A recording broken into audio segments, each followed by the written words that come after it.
PM of college radio is the most disrespectful, absurd, repulsive, arrogant, and rude person I've ever met in my entire 21 years of being alive. He can go straight to hell. Worst thing about it, this girl's not even 21. She's fucking lying. But the fact that someone thinks that poorly of you is disheartening. Yeah.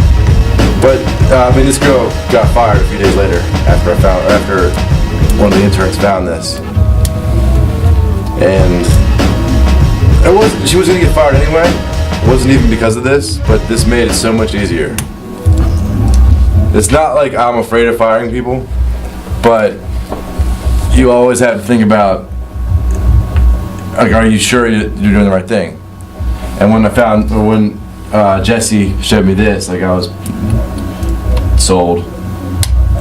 And I have this hung up in my room back at my house. I'm kind of proud of it, as weird as it is. I had to suspend blogger girl here for saying the N-word over the air. So I suspended her for 4 weeks.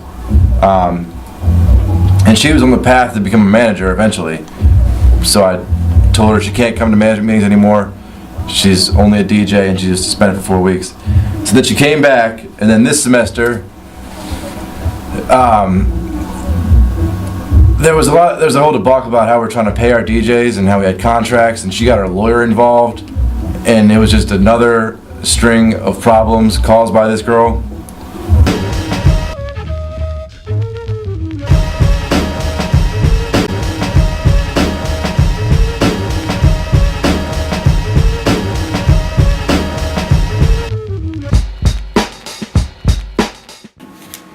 New DJ, calls himself Super Dave, and I let him do his first show last weekend, and he decided that it was okay to use the N-word on the air. Maybe I didn't tell him the words you can't say, or maybe, first of all, the dude's not even black. Okay. So I got a call from campus police. About what?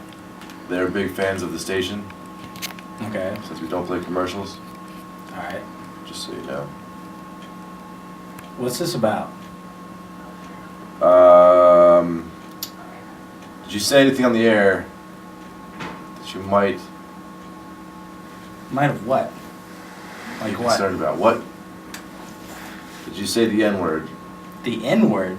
over the air? I don't think so. Unless it was one of the songs I announced, but This has happened before.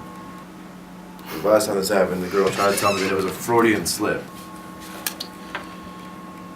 And I suspended the girl who said that for 4 weeks, because just because it's a song title doesn't mean you can say it on the air. Just because, is that what happened? Because that's what they told me. I guess that's what happened. I mean, I wouldn't intentionally say that. Yeah, I know. You let it slip. I was assuming. I know, like, you seem like a good dude. But the fact of the matter is, like, first of all, I have to chart everything you play, and every time you open the microphone. So if we have reports of this, you saying the N-word over the air, and someone else calls the FCC, and it came back to you, it's obscenity. It's a lower level obscenity charge. But forgive me if I'm wrong, but you don't appear to be of African American descent, which would make it a racial slur. Yeah, I mean, it happened, I didn't mean it for it to happen. It just kind of slipped out.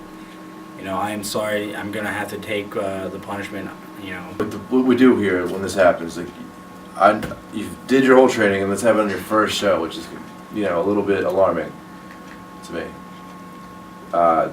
It's good that you're comfortable opening the microphone, but your first show? Yeah.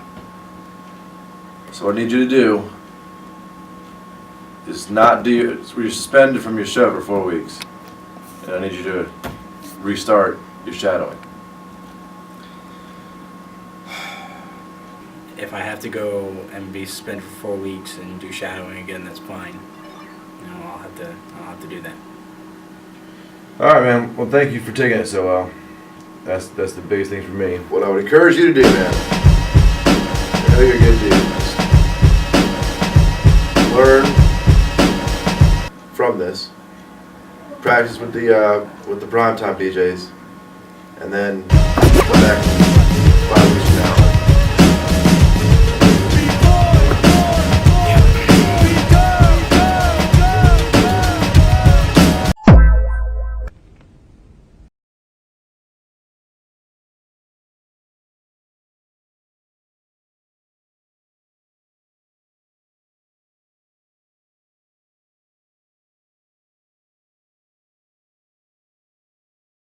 When we started as managers, my first goal was to find out how to make this motherfucker seem rich with all this cheap ass shit. Can I say that? Yeah. I said it. You should see the shit that I said. Cheap shit. Cheap shit. Hey. It's a term that I learned. It's called jerry rigging. If you look at all the wires here, it's literally just, it's not legit. But it seems legit. I knew we didn't have the money to get what I had at Radio 1. So I figured, why not take what they gave us and pretend that we had it. That was my first move. And then I started recording commercials and stuff. And then I wrote out a plan for how I thought the station should sound. And then that's when I talked to the DJs. And they was scared as shit. They was like nervous. Because like the regime, it went from like a regime with a lackadaisical king to a regime with like these motherfuckers ain't playing. You know what I mean? So we went in. Genghis Khan, motherfucker. Be real, son. Be real, son. Be real, son. Say word, we came in there and we started running shit. They mother. I mean, we came in our first meeting and the tone completely changed. And then after that, the product followed. People started to weave themselves out of the process, which is like anything else in life. The good ones survive, the strong ones survive. So, yeah, it was like a completely different ball game when we stepped in there. It was like your normal karate class, and then all of a sudden Chuck Norris walks in. Shit gets real. Or Jack Bauer.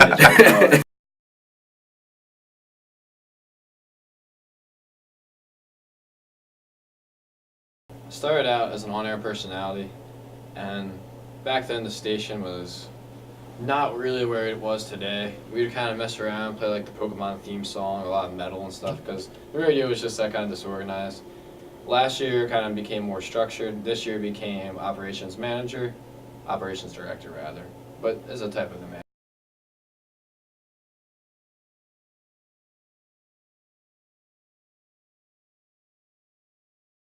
You're laughing about it. I'm sorry. But this is a big part of why the station is more successful now. People want to hang out with us. You know, people want us to be part of their events, to have us there. Not just music there. It's not just because, hey, can you guys bring some music? They want us to be there too.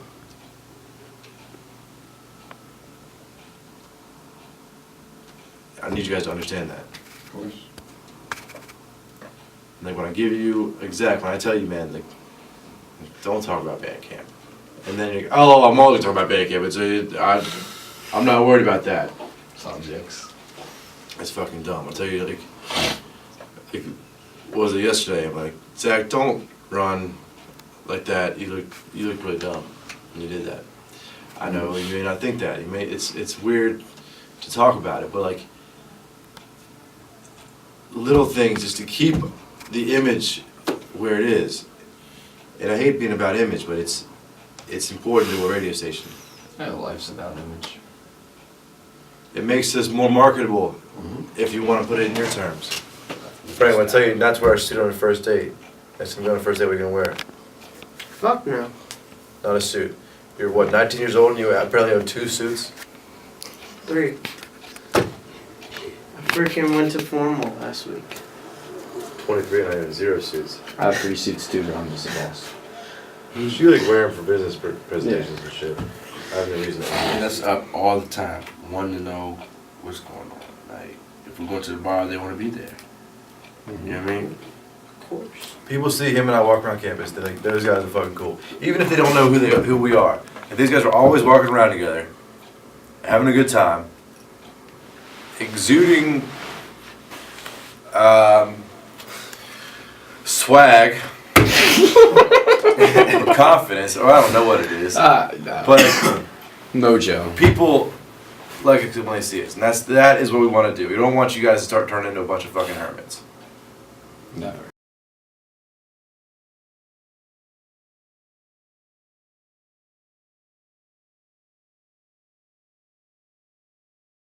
That's just that my alcoholism complexion that I'm gonna get rid of. He's not drinking this week. Guys, I'm not drinking this week, so don't tempt me. What? All right, I'm on the Can we wagon. put some side bets in on this?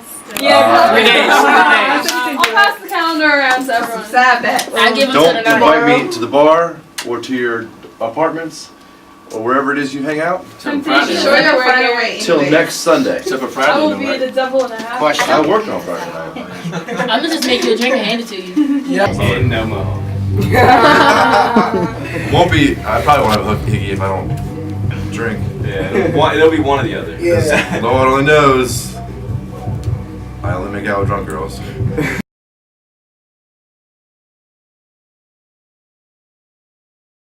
Afternoon. Yeah. I mean, we were drinking at time. It's pretty safe. I was drinking at 7 in the morning. That's why I was blacked out. But I'm on the wagon now, Brett. He gave up drinking for me. Good for you. No, I'm not being sarcastic about that. People are really. I thought you were. No one thinks I can. No, seriously, dude. No one thinks I can do it. I believe in you. Hey, I mean, nah, it's no Garrett, bullshit. if you don't do it, we're all out of shaving malt. All right.